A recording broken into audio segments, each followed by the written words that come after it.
Welcome back to Fairy Tales. Today we're reading Jack and the Beanstalk. Once upon a time, there was a young boy named Jack who lived with his mother in an old farmhouse. Jack's mother worked her fingers to the bone every day, but still could not make ends meet. Jack was little help. Instead of plowing the fields and tending the animals, he preferred to dress up as a pirate and create imaginary adventures around the farm.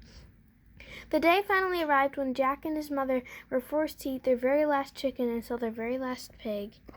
All that remained was their old cow, Creamsicle. Jack's mother called her son into the house and said, "Take Creamsicle to the market and sell her for the best price you can get." So Jack set off on the road to town with Creamsicle in tow. Soon the boy came upon an old peasant sitting on the side of the road. "Hello, boy," said the old man. "What a lovely cow you have there." "Thank you," Jack replied. "I'm on my way to sell her at the market." "How much does she cost?" asked the man.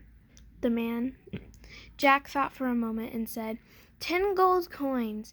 Said the peasant thoughtfully. "I have no gold coins, but I do have something even better than money." And the old man reached into his pocket and pulled out 4 seeds.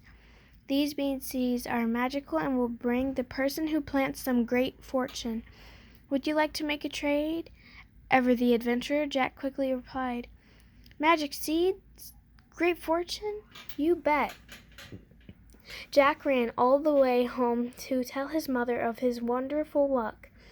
Gasping for breath, he burst into the house and exclaimed, "You'll never guess what I got for the cow." 5 gold coins, his mother offered hopefully. "You're not even close," gloated Jack, and he held out his hand to show her the seeds. "I got 4 whole magic bean seeds." All at once his mother's joyful expression turned to one of terrible fury. "What have you done?" she cried out. "How will seeds put food on our table?" She grabbed the seeds and threw them out the window. Jack went to bed that night with an empty stomach and a heavy heart. The next morning, Jack snuck outside to collect his seeds, but in their place he found an enormous beanstalk growing to the sky.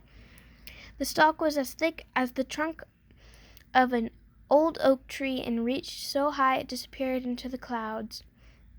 Without hesitating, Jack mounted the beanstalk and climbed until he saw birds and airplanes flying right by him. When he finally got above the clouds, he saw a long meadow stretched out before him. At the very end sat the most majestic castle he had ever imagined. Cautiously, Jack stepped onto the grass and was amazed to find it was as solid as the ground below.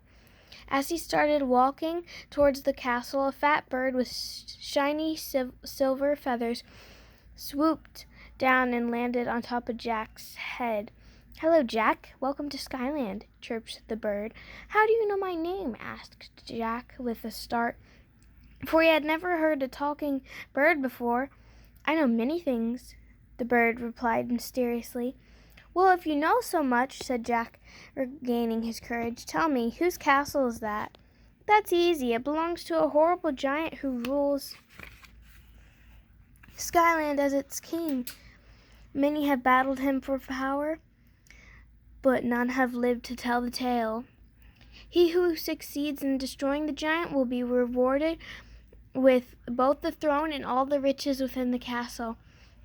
"Well, then I will fight the giant and win the castle for my poor mother," declared Jack. "Can you help me?" "Listen to me closely," replied the bird. "You must take from the castle the giant's red hen that lays golden eggs, and his self-playing harp. If you can steal these 2 objects, you will win the castle and rule the land. But beware, the giant has a special taste for young children like yourself." But Jack was unafraid of danger and walked right up to the castle door and knocked loudly. Soon the giant's wife appeared. She was as tall as a skyscraper and almost as wide. "Oh my," said the giantess in a booming voice. "What an adorable boy. Would you like to come in and have a bite to eat?" Jack agreed, and the giant's wife led him into the kitchen, where she served him a huge glass of milk and a hunk of cheese. As Jack ate his snack, the giantess told him, "I'm so lonely here with my husband gone all day.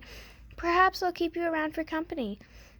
But you must hide as soon as my husband comes home, or he will eat you alive." No sooner had she finished talking when loud footsteps that shook the walls could be heard in the distance. "That's my husband. Now quick!" Into the cupboard Jack jumped in just as the giant burst into the room. "Fee, fi, fo, fum, I smell the blood of an Englishman. Be alive or be dead, or be he dead, I'll grind his bones to make my bread," bellowed the giant. He was even bigger than his wife and twice as ugly.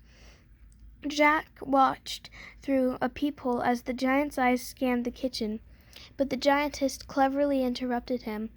"Don't be silly. All you smell is the delicious lamb stew I've prepared for your supper." And she brought out a large steaming bowl the size of a swimming pool and set it down on the table. The giant slurped down his dinner in one gulp and demanded, "Bring me my red hen." His wife quickly fetched him the hen and placed it on the table. "Hen, lay," ordered the giant, and just like that the hen laid 3 golden eggs. "Wife, bring me my harp," barked the giant. The giantess scurried out of the kitchen and brought back the golden harp. "Harp, play," ordered the giant. The harp began playing the most beautiful melody Jack had ever heard. Soon the giant and his wife fell fast asleep. Quietly Jack slipped out of the cabinet, picking up the hen in one arm and the harp in the other. He crept from the room. As he reached the castle door, the harp screamed, "A thief!" The giant woke with a start and staggered to his feet. Jack hopped into high gear and sprinted across the meadow. He descended the vine with lightning speed, but the giant was right on his heels. As Jack neared the bottom, he called out, "Mother, bring me an axe." His mother raced from the house and handed Jack the axe. Without a second to spare, Jack chopped down the beanstalk with one mighty blow. As the stalk fell, the giant was crushed beneath its enormous weight. Moments later, the castle and skyline drifted gently down and settled on a nearby grassy hillside. Jack's mother wept tears of joy and held her son close. Together they walked the path to the castle door, where Jack was crowned king by the silver-feathered bird. Jack and his mother invited the kind giantess to come stay in the castle, and all 3 of them lived happily ever after. Thank you guys for reading Fairy Tales with me. This is the end of the book. I hope you stay with me for more books like this. I'll see you guys next time. Bye-bye.